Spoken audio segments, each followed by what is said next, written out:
Episode number 47.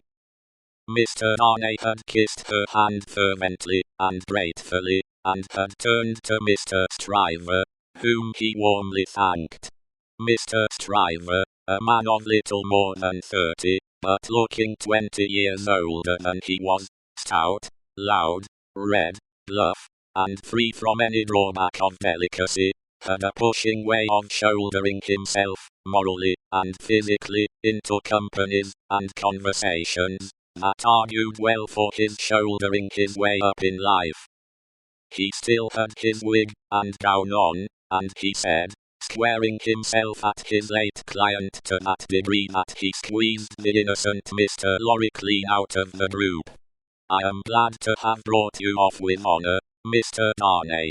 It was an infamous prosecution, grossly infamous, but not the less likely to succeed on that account.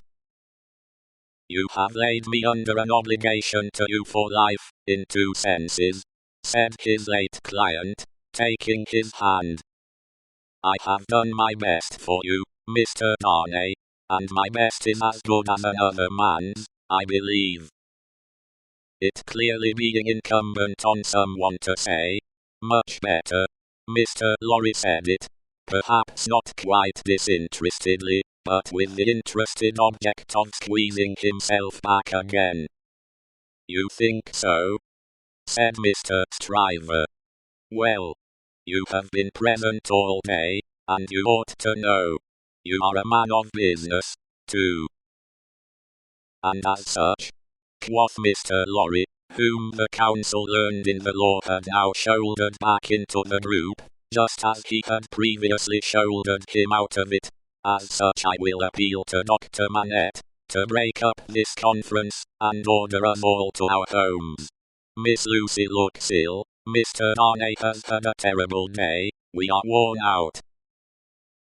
"Speak for yourself, Mr. Lorry," said Stryver. "I have a night's work to do yet. Speak for yourself."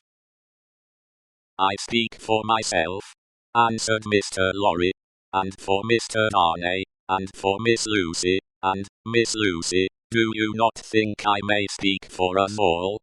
He asked her the question pointedly, and with a glance at her father.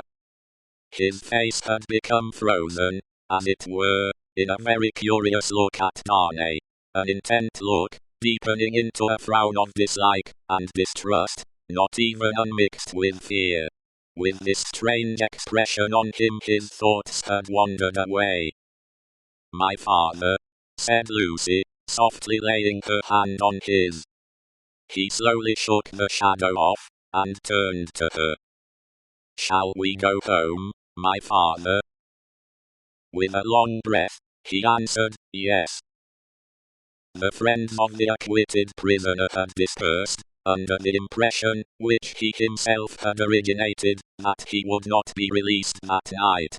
The lights were nearly all extinguished in the passages, the iron gates were being closed with a jar and a rattle, and the dismal place was deserted until tomorrow morning's interest of gallows, pillory, whipping post, and branding iron, should repeople it.